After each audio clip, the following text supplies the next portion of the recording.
शिक्षण संवाद की पढ़ाई से प्रतियोगिता की इस हिंदी की कक्षा में बच्चों आप सभी का बहुत बहुत स्वागत है। कैसे हैं बच्चों? आशा है आप सभी बहुत अच्छे होंगे। तो चलिए अपनी हिंदी की कक्षा हम शुरू करते हैं। आज की कक्षा में हम शब्द की परिभाषा जानेंगे।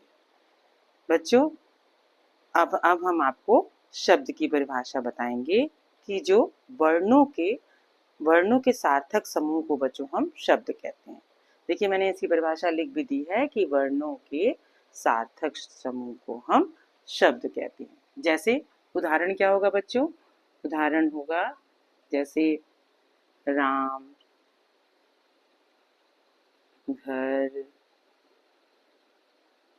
जल, है ना, पुस्तक, बहुत सारी चीजें हैं जिसका अर्थ स्पष्ट है उसे हम जो है इस वर्णों की सार्थक समूह में शब्द बना सकते हैं। जिसका अर्थ स्पष्ट होता है उसे हम शब्द कहते हैं।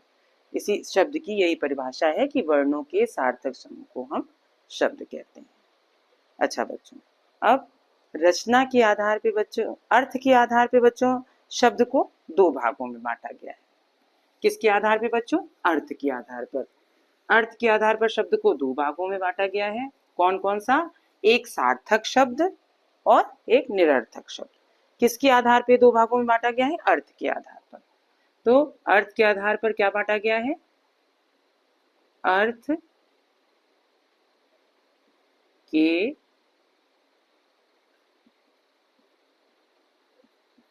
आधार पर शब्दों को कितने भागों में बांटा गया बच्चों? दो भागों में। ठीक है ना बच्चों? दो भागों में बांटा गया है। ठीक है बच्चों? कौन सा? पहला है आपका बच्चों सार्थक शब्द। क्या है बच्चों पहला? सार्थक शब्द।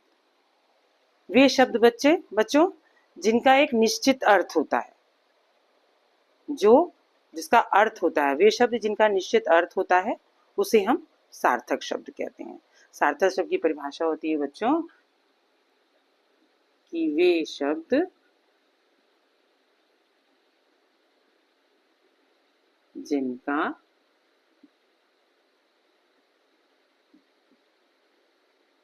निश्चित, ठीक है बच्चों, जिनका निश्चित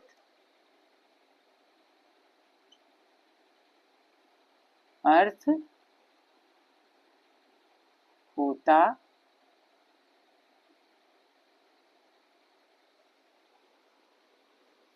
है वे क्या कहलाते हैं बच्चों?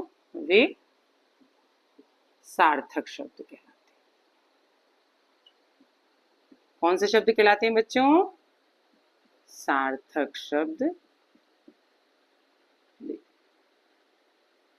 कहलाते हैं, है ना।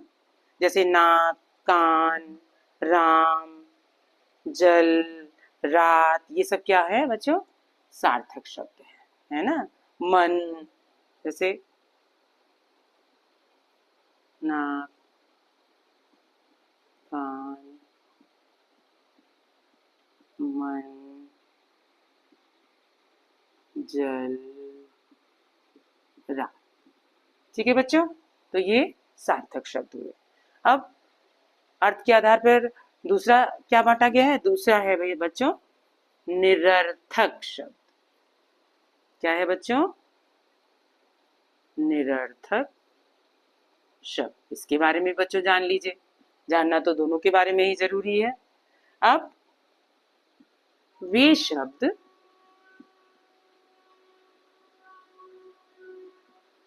उल्टा हो जाएगा इसमें सीधे, जिनका कोई क्या नहीं होता?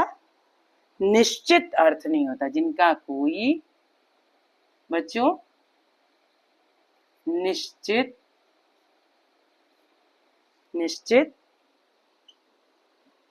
अर्थ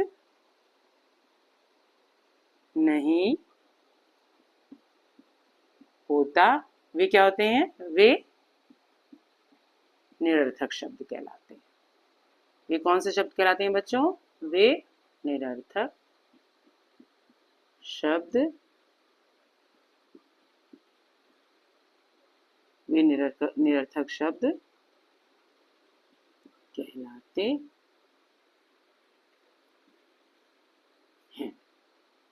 ठीक है बच्चों, इनका कोई निश्चित अर्थ ही नहीं होता। जैसे बक, बक का कोई अर्थ होता है बच्चों? नहीं, कोई भी अर्थ नहीं होता। लोग सार्थक शब्द के साथ भी लोग निरर्थक शब्द का प्रयोग करते हैं। कैसे? रोटी शोटी लाओ, अब रोटी का तो अर्थ है, शोटी का तो कोई अर्थ नहीं है। चाय वाय पिलाओ, चाय तो का अर्थ है, वाय का तो कोई अर्थ नहीं है। तो इस तरह जैसे हमने बोला आप बोले सार्थक शब्द में अब को उल्टा कर दीजिए, अब कोई उसका अर्थ नहीं निकला। इसी तरह जिस शब्दों का कोई अर्थ नहीं निकलता है बच्चों, वे निरर्थक शब्द होते हैं, और जिनका अर्थ निकलता है वो सार्थक शब्द होते हैं, है ना। तो इसलिए जो है आप इसकी परिभाषा भी लिख लीजिए, और मेरे ख्याल से आप अच्छे से समझ भी गए होंगे कि कौन से सार्थक शब्द होते हैं। अब जैसे हमने अब को उल्टा कर दिया, अब हमने ब और अ लिख दिया, अब इसका कोई अर्थ है? कोई अर्थ नहीं है। अब रोटी के साथ सोटी का कोई अर्थ है? कोई अर्थ नहीं है। वाय का कोई अर्थ है? कोई अर्थ नहीं। चाय के साथ वाय है ना। जिसका कोई अर्थ नहीं हो वो निरर्थक शब्द होते हैं। अब बच्चों हमने अर्थ के आधार पर तो जान लिया कि शब्द के दो भाग होते हैं, सार्थक शब्द। आपने वीडियो के साथ नहीं नोट किए होंगे तो आप वीडियो रोक के नोट कर सकते हैं। अब क्योंकि आप सार्थक शब्द और निरर्थक शब्द के बारे में अच्छे से समझ गए हैं, तो इसलिए मैं अब आपको बताऊंगी कि रचना के आधार पर शब्दों को कितने भागों में बांटा जाता है। बच्चों रचना के आधार पर शब्दों को 3 भागों में बांटा जाता है। कितने भागों में बांटा जाता है बच्चों? 3 भागों में। देखिए मैं इसी में अब लिख दूंगी रचना, ठीक है। रचना के आधार पर शब्दों को कितने भागों में हो गया बच्चों? ये 3 भागों में बांटा गया है। अब पहला है बच्चों, उसमें पहला है रूढ़ शब्द। रचना के आधार पर 3 भागों में बांटा गया है बच्चों, उसमें पहला आता है रूढ़ शब्द, ठीक है। रूढ़ शब्द बेटा बच्चों वो शब्द होते हैं जिनका कोई खंड ना किया जा सके। जैसे जिसका खंड हो जाए तो उसका कोई मतलब ना रहे, कोई अर्थ ना रहे, तो वो ये शब्द रूढ़ शब्द कहलाते हैं। तो चलिए हम परिभाषा लिखते हैं कि रूढ़ शब्द कौन से होते हैं? रूढ़ शब्द वे शब्द होते हैं, रूढ़ शब्द वे शब्द होते हैं जिसका कोई खंड ना किया जा सके। क्या ना किया जा सके बच्चों? जिसका कोई खंड ना किया जा सके। आप एकदम अच्छे से सरलतम रूप में समझ लें, इसलिए मैं एकदम सरलतम रूप में आपको बता दे रही हूँ। रूढ़ शब्द जैसे देखिए, आपको उदाहरण देती हूँ मैं। अब उदाहरण आ गया आपका, जैसे मन। अब मैं पहले मन का ही समझा देती हूँ आपको। अब म और न को अलग अलग कर दीजिएगा तो कुछ भी नहीं है, ना उसका कोई अर्थ है, ना वो किसी रूप में समझ में आएगा। तो इसका कोई खंड नहीं किया जा सकता, है ना। नाक, कान, जैसे कि इनका खंड करेंगे तो इनका कोई कुछ भी अर्थ नहीं निकलेगा, कोई भी मतलब नहीं निकलेगा, है ना। तो इसीलिए कहा जाता है कि रूढ़ शब्द वे हो सकते हैं जिनका कोई खंड नहीं किया जा सकता, है ना। जल, रात। इसी तरह आप उदाहरण लीजिएगा जिनके खंड ना किए जा सकें, है ना। मन, नाक, कान, जल, रात, ठीक है, ये सारे उदाहरण आपके रूढ़ शब्द के हैं। तो पहले भाग के बारे में हमने जाना कि रचना के आधार पर शब्द को 3 भागों में बांटा गया है और सबसे पहला हमने क्या जाना, रूढ़ शब्द। अब रूढ़ शब्द में क्या हमने परिभाषा जानी कि रूढ़ शब्द ऐसा होता है कि जिसका कोई खंड नहीं किया जा सकता। रूढ़ शब्द वे शब्द होते हैं जिसका कोई खंड नहीं किया जा सकता। उसको मैंने उदाहरण से भी आपको समझा दिया। अब दूसरा शब्द क्या आएगा बच्चों, यौगिक शब्द आएगा। दूसरा क्या आएगा बच्चों, यौगिक शब्द आएगा। अब बच्चों यौगिक शब्द वो शब्द होते हैं जो दो सार्थक शब्दों के मेल से मिलकर बने होते हैं। जो दो सार्थक शब्दों से मिलकर बने होते हैं वे यौगिक शब्द होते हैं। वे शब्द जो दो सार्थक शब्दों से मिलकर बने होते हैं वे यौगिक शब्द होते हैं। जैसे विद्यालय, विद्याधन आलय, पुस्तकालय, पुस्तक धन आलय, नेत्रालय, नेत्रधन आलय, चिकित्सालय, चिकित्साधन आलय, है ना। राजपुत्र, राजधन पुत्र, मतलब ये दोनों शब्दों का सार्थक अर्थ निकल रहा है ना। पुस्तकालय, पुस्तक, धन आलय, पुस्तक मतलब किताबें, आलय मतलब घर, दोनों का अर्थ आपको सार्थक समझ में आ रहा है कि दोनों सार्थक शब्दों से दो सार्थक शब्दों के मेल से बने हैं। कौन से शब्द आपके, यौगिक शब्द, मतलब जिनका अर्थ स्पष्ट हो रहा है ना। अर्थ स्पष्ट हो रहा है तो वे सार्थक शब्द कहलाएंगे। सार्थक शब्द के आधार पर दो शब्द हमने पढ़े ना, जिसका अर्थ स्पष्ट हो वो सार्थक शब्द, जिसका अर्थ स्पष्ट नहीं हो निरर्थक शब्द। तो यौगिक शब्द वे शब्द होते हैं जो दो सार्थक शब्दों के मेल से बने होते हैं, तो उन्हें हम क्या कहते हैं बच्चों, यौगिक शब्द। तो चलिए परिभाषा लिख लेते हैं कि जो दो सार्थक शब्दों से मिलकर बने होते हैं वे क्या कहलाते हैं बच्चों, वे यौगिक शब्द कहलाते हैं।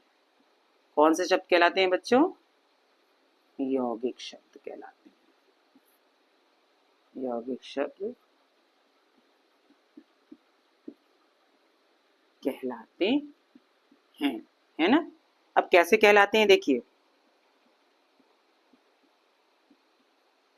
पुस्तकालय हमने उदाहरण ले लिया आपके लिए, ठीक है बच्चों।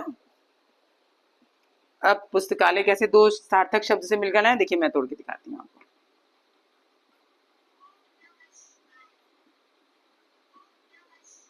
पुस्तक धन आलय, इसी तरह विद्यालय, है ना बच्चों, विद्या धन आलय। अब अर्थ निकल रहा है ना, पुस्तक किताबें, आलय घर, है ना। इसी तरह विद्या है ना, शिक्षा हम लोग प्राप्त करते हैं, आलय घर, है ना। तो विद्या का घर विद्यालय, पुस्तक का घर पुस्तकालय, तो ये सार्थक शब्द, राजपुत्र है ना, राजा का पुत्र। इसी तरह नेत्रालय है ना, चिकित्सालय, चिकित्सा का घर चिकित्सालय, तो सबका अर्थ स्पष्ट हो रहा है। तो जिनका अर्थ जो दो सार्थक शब्दों से मिलकर बने होते हैं उन्हें हम यौगिक शब्द कहते हैं। तो ये दोनों सार्थक शब्द हमने आपको स्पष्ट किए। अब जानते हैं हम बच्चों योग रूढ़ शब्दों के बारे में। बच्चों योग रूढ़ शब्द, अभी हमने यौगिक शब्दों के बारे में जाना था, जैसे विद्यालय, पुस्तकालय, गंगा जल, इस तरह के शब्द जो है यौगिक शब्द थे। अब हम जानेंगे देशभक्ति, है ना, पाठशाला, सब सार्थक, दो सार्थक शब्दों के मेल से मिलकर बनाए थे, वो यौगिक शब्द थे। अब हम जानेंगे बच्चों योग रूढ़ शब्दों के बारे में। तो वे शब्द जो यौगिक के समान होते हैं, लेकिन वो कुछ विशेष अर्थ प्रकट करते हैं। होते वो यौगिक के ही समान है, लेकिन उनका कुछ अर्थ विशेष होता है, उन्हें हम योग रूढ़ शब्द कहते हैं। तो चलिए बच्चों, परिभाषा भी एक बार समझ लेते हैं कि ऐसे शब्द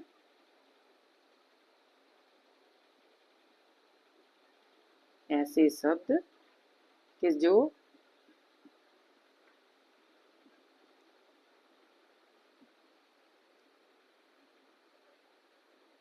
यौगिक के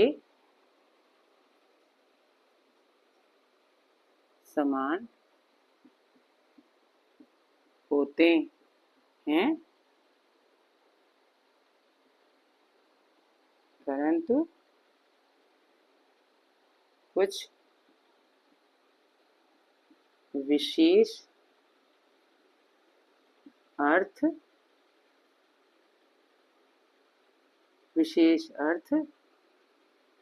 प्रकट करते हैं। वे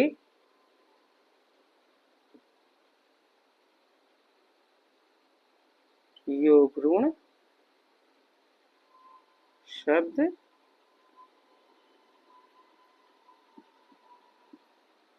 कहलाते हैं। जो यौगिक के समान बने होते हैं, दो सार्थक शब्दों के मेल से मिलकर बने होते हैं, लेकिन कुछ विशेष अर्थ प्रकट करते हैं, तो वे क्या कहलाते हैं? वह योग रूढ़ शब्द कहलाते हैं। अब इनके भी हम उदाहरण लेते हैं बच्चों। इनके उदाहरण, चलिए पहले उदाहरण लिखते हैं कौन कौन से हो सकते हैं। गजानन, ठीक है बच्चों। अभी मैं स्पष्ट भी करती हूँ। दशानन,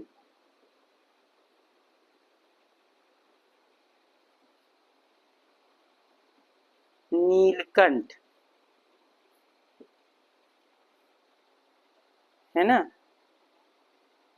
पंकज, है ना, और ले लेते हैं लंबोदर,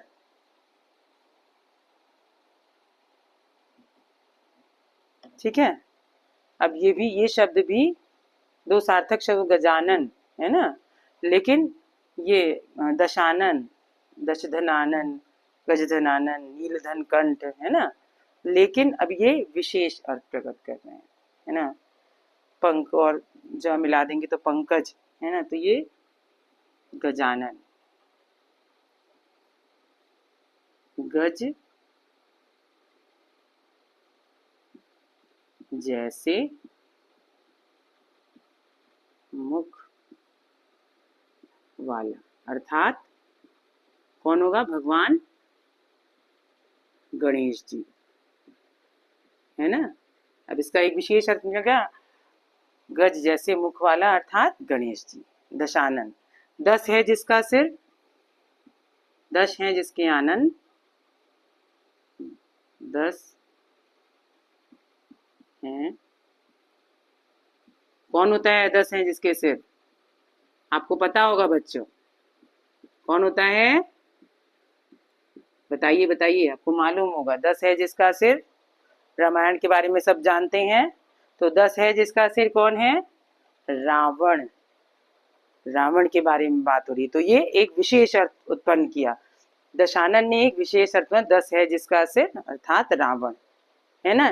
नीला है कंठ जिसका, अर्थात भगवान शिव। नीला है कंठ जिसका, किसके बारे में बात हो रही है? भगवान शिव के बारे में बात हो रही है ना।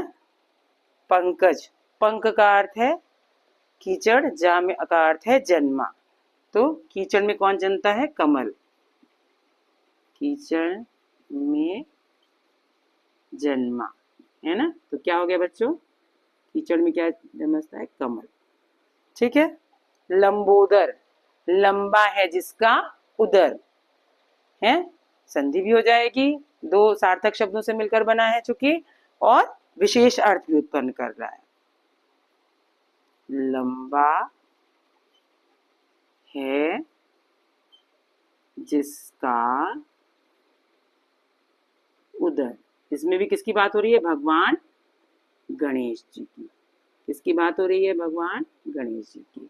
तो ये यौगिक शब्द की तरह होते हैं लेकिन कुछ विशेष अर्थ प्रकट करते हैं, तो इन्हें हम क्या कहते हैं? योग रूप। तो हमने रचना के आधार पर कितने भेद पढ़े? 3 भेद पढ़े। पहला रूढ़ शब्द, दूसरा यौगिक शब्द और तीसरा योग रूढ़ शब्द। और रूढ़ शब्द कौन से होते हैं? जिनका कोई खंड ना किया जा सके। और यौगिक शब्द क्यों होते हैं? कौन से होते हैं? जो दो सार्थक शब्दों के मेल से मिलकर बने हों। और योग रूढ़ शब्द कौन से होते हैं? योग रूढ़ शब्द वो होते हैं बच्चों जो यौगिक जैसे होते हैं लेकिन विशेष अर्थ उत्पन्न करते हैं। ठीक है बच्चों, अब हम इन बहुविकल्पीय प्रश्नों को देख लेते हैं। इससे हमें पता चलेगा कि हमने कितना समझा है शब्दों को और कितने उसके भेद के बारे में जाना है। तो चलिए पहला प्रश्न लेते हैं। रचना के आधार पर शब्द के कितने भेद होते हैं?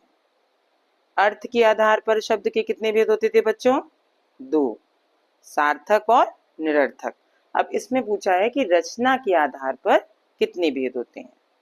तो पहला विकल्प है 2, दूसरा विकल्प है 3, तीसरा विकल्प है 4 और चौथा विकल्प है 5। तो हमने कितने रचना के आधार पर शब्द के कितने भेद पढ़े थे बच्चों? हाँ बिल्कुल, आप सही सोच रहे हैं, 3 भेद पढ़े थे। कौन कौन से भेद पढ़े थे 3 में? रूढ़ शब्द, यौगिक शब्द और योग रूढ़ शब्द। तो इसमें कौन सा विकल्प सही होगा बच्चों? ख विकल्प एकदम सही होगा। चलिए बच्चों दूसरा प्रश्न देखते हैं। निम्नलिखित में कौन सा यौगिक शब्द है? अब हम देखते हैं निम्नलिखित में कौन सा यौगिक शब्द है। विकल्पों को देखते हैं। क घर, ख जल, ग विद्यालय और घ हाथ। घर कैसा शब्द है बच्चों? घर कैसा शब्द है? जिसमें हमने पढ़ा था जिसका कोई खंड ना हो सके। घर क्या है? रूढ़ शब्द है बच्चों। जल भी क्या है? ये भी रूढ़ शब्द है बच्चों, इसका भी कोई खंड नहीं हो सकता। हाथ क्या है? ये भी रूढ़ शब्द है, इसका भी कोई खंड नहीं किया जा सकता। अब क्या बचा बच्चों? विद्यालय, विद्याधन आलय, विद्या का घर। तो यौगिक शब्द कैसे होता था? यौगिक शब्द में क्या परिभाषा थी कि 2 सार्थक शब्दों से मिलकर बना है। तो 2 सार्थक शब्दों से मिलकर आपका क्या बना है? विद्यालय। विद्यालय कैसे बना है? 2 सार्थक शब्दों से मिलकर। विद्याधन आलय, तो ये कौन सा शब्द है बच्चों? ये यौगिक शब्द है, ये आपका राइट आंसर है। ठीक है बच्चों, चलिए पंकज किस प्रकार का शब्द है? फिर देखिए हमने जो पढ़ा है उसी पे फिर प्रश्न पूछा गया। विकल्प लेते हैं। क रूढ़ शब्द, ख यौगिक शब्द, ग योग ऋण शब्द और घ निरर्थक शब्द। पंकज बच्चों, पंकज किस प्रकार का शब्द है? रूढ़ शब्द तो बच्चे वे होते हैं जो जिनके खंड नहीं किए जा सकते, है ना? तो रूढ़ शब्द तो ये नहीं है। यौगिक शब्द है कि नहीं बच्चों? यौगिक शब्द क्या होते हैं? जो 2 सार्थक शब्दों के समूह से मिलकर बना होता है। और योग ऋण शब्द बच्चों क्या होता है? निरर्थक तो ये है नहीं, इसका तो अर्थ है आप भी जानते हैं। और योग ऋण क्या शब्द क्या होता है? जो यौगिक शब्द की तरह होते हैं लेकिन एक विशेष अर्थ उत्पन्न करते हैं। तो पंकज किस प्रकार का शब्द है? पंक अर्थात कीचड़ और जन्मा, कीचड़ में जन्मा। तो कीचड़ में जन्मा अर्थात कमल। कमल को कहा जाता है ना कीचड़ में जन्मा अर्थात कमल। तो पंकज किस प्रकार का शब्द है बच्चों? अब आप बताएंगे। पंकज जो है योग ऋण शब्द है, जो यौगिक की तरह होता है लेकिन एक विशेष अर्थ निकालता है। आप इसको अच्छे से समझिए बच्चों, ठीक है। चलिए चौथा प्रश्न लेते हैं। जिन शब्दों का स्पष्ट अर्थ होता है उसे क्या कहते हैं? जिन शब्द का अर्थ स्पष्ट होता है, बिल्कुल आपको बिल्कुल अच्छे से पता है कि जिसका अर्थ स्पष्ट होता है उसे हम सार्थक शब्द कहते हैं। इसके लिए तो मैं बिल्कुल तुरंत बताऊंगी कि इसको सार्थक शब्द कहते हैं, क्योंकि निरर्थक शब्दों में कोई अर्थ नहीं होता उसका, है ना। योग रूढ़ भी मैं अभी आपको बता चुकी हूँ, यौगिक शब्द भी बता चुकी हूँ कि दो सार्थक शब्दों के समूह से मिलकर बना है। तो जिन शब्दों का अर्थ स्पष्ट होता है उन्हें सार्थक शब्द कहते हैं। अब पांचवा प्रश्न लेते हैं। निम्नलिखित में कौन सा रूढ़ शब्द है? बच्चों परिभाषा याद है ना रूढ़ शब्द की, कि जिसका कोई खंड ना किया जा सके। तो चलिए देखते हैं। पहला विकल्प है पुस्तकालय। पुस्तकालय तो बच्चों इसका तो दो सार्थक शब्दों से मिलकर बना लग रहा है। ख राजपुत्र, ये भी सार्थक शब्दों से मिलकर बना है। ग हिमालय, ये भी सार्थक शब्दों से मिलकर बना है। घ घर, ये जो है घर, तो घर का खंड नहीं हो सकता, क्योंकि पुस्तकालय पुस्तक धन आलय यौगिक शब्द में आ जाएगा। हिमालय हिम धन आलय, ये भी यौगिक शब्द में आ जाएगा। राजपुत्र राजधन पुत्र, ये भी यौगिक शब्द में आ जाएगा। पर घर का कोई खंड नहीं किया जा सकता, तो इसमें घर रूढ़ शब्द है। आशा है बच्चों आपको तीनों भेद अच्छे से समझ में आ गए होंगे, चाहे वो रूढ़ शब्द हो, चाहे यौगिक हो, चाहे योग ऋण हो। सिर्फ आपको आवश्यकता है तो अभ्यास की, अभ्यास करिए और इसे अच्छे से समझने की कोशिश करिए। जितना अभ्यास करेंगे उतना आपको आता जाएगा। ठीक है बच्चों। चलिए बच्चों, अब इस अपठित गद्यांश को हम और आप मिलकर पढ़ते हैं। चलिए तो शुरू करते हैं। भारत में जनगणना देश की जनसंख्या से संबंधित जानकारी एकत्र करने की प्रक्रिया है। हाल ही में बच्चों अभी जनगणना हुई है, इसीलिए ये अपठित गद्यांश आपको पढ़ने के लिए यह अनुच्छेद आया हुआ है। भारत में जनगणना देश की जनसंख्या से संबंधित जानकारी एकत्र करने की एक प्रक्रिया है। इसके माध्यम से लोगों की संख्या, आयु, शिक्षा, व्यवसाय, भाषा तथा रहने की स्थिति आदि का पता लगाया जाता है। जनगणना में क्या क्या पता लगाया जाता है बच्चों? लोगों की संख्या, आयु, शिक्षा, व्यवसाय, भाषा तथा रहने की स्थिति। जैसे उसमें पूछा जाता है कि आप कच्चे घर में रहते हैं, आप पक्के घर में रहते हैं, आपके यहाँ भी कोई ना कोई जनगणना करने वाला जरूर आया होगा और वो इस तरीके के प्रश्न पूछ रहा होगा। तो इसीलिए इस अनुच्छेद के माध्यम से आपको ये सारी चीजें पता लगेंगी। भारत में पहली नियमित जनगणना वर्ष 1881 में की गई थी। भारत में सबसे पहले नियमित जनगणना कब की गई थी? 1881 में। जनगणना प्रत्येक 10 वर्ष के अंतराल पर कराई जाती है। प्रत्येक 10 वर्ष के अंतराल पर बच्चों जनगणना होती है। इसके आंकड़े सरकार को योजनाएं बनाने, जो इसके आंकड़े मिलते हैं सरकार को, वो उसके लिए योजना बनाना, संसाधनों का उचित वितरण करने में सहायता प्रदान करती है। इसीलिए संख्या जनगणना में लोगों की संख्या ली जाती है, उनके रहने की स्थिति, उनकी आयु, सारी जानकारी इसीलिए एकत्र की जाती है कि सरकार जब कोई योजना बनाती है तो उसमें उन्हें सहायता मिलती है। तो चलिए अब हम वस्तुनिष्ठ प्रश्नों को लेते हैं। हर प्रश्न में आपको 4 विकल्प मिलेंगे। उस एक विकल्प में आपको उसी में से एक आपको सही विकल्प चुनना है। और सही विकल्प आपको किसमें से मिलेगा बच्चों? आप इसी अपठित गद्यांश में से आपको सही विकल्प मिल जाएगा, सही उत्तर। ठीक है, तो हम प्रश्न लेते हैं। जनगणना किससे संबंधित जानकारी एकत्र करती है? पहला विकल्प क केवल किसानों की, ख केवल विद्यार्थियों की, ग जनसंख्या की, घ केवल कर्मचारियों की। तो जनगणना किससे संबंधित जानकारी एकत्रित करती है? पहली ही लाइन में क्लियर है बच्चों कि जनगणना विकल्प ग किसकी जानकारी एकत्रित करती है? जनसंख्या से संबंधित जानकारी एकत्रित करती है। तो विकल्प ग एकदम सही होगा। अब दूसरा प्रश्न लेते हैं बच्चों। भारत की पहली नियमित जनगणना कब हुई थी? हमने अनुच्छेद में भी पढ़ा है कि पहली नियमित जनगणना कब हुई थी। क 1857, ख 1881, ग 1901 और घ 1947 है बच्चों। तो पहली जनगणना कब हुई थी? 1881 में। विकल्प ख एकदम सही है। ठीक है बच्चों, अब तीसरा प्रश्न लेते हैं। भारत में जनगणना कितने वर्ष के अंतराल पर कराई जाती है? तो बच्चों 5 वर्ष का, ख 8 वर्ष, ग 10 वर्ष और घ 15 वर्ष। तो हमने क्या पढ़ा था कि कितने वर्ष के अंतराल पर कराई जाती है? तो ग 10 वर्ष, 10 वर्ष के अंतराल पर जनगणना कराई जाती है। चौथा क्वेश्चन लेते हैं बच्चों। जनगणना के आंकड़े किस कार्य में सहायक होते हैं? पहला ऑप्शन है खेल प्रतियोगिता आयोजित करने में, दूसरा ऑप्शन है योजनाएं बनाने में, तीसरा ऑप्शन है परीक्षा लेने में और चौथा है पर्यटन बढ़ाने में। तो बच्चों हमने अनुच्छेद में क्या पढ़ा था कि जनगणना के आंकड़े किस चीज को बनाने में सहायक होते हैं? सरकार को योजना बनाने में सहायक होते हैं। जब सरकार सारे आंकड़े जान लेती है तो उन्हें योजना बनाने में आसानी होती है। अब पांचवा प्रश्न लेते हैं। निम्नलिखित में कौन सी जानकारी जनगणना में एकत्र की जाती है? पहला ऑप्शन है आयु, दूसरा ऑप्शन है शिक्षा, तीसरा है व्यवसाय, चौथा है उपरोक्त सभी। तो बच्चों कौन सा ऑप्शन होगा?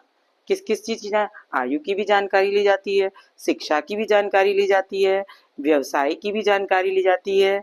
मेरे हिसाब से ये तीनों सही हैं, तो हम चौथे ऑप्शन पे लगाएंगे कि उपरोक्त सभी। तो ये ऑप्शन चौथा वाला एकदम सही होगा।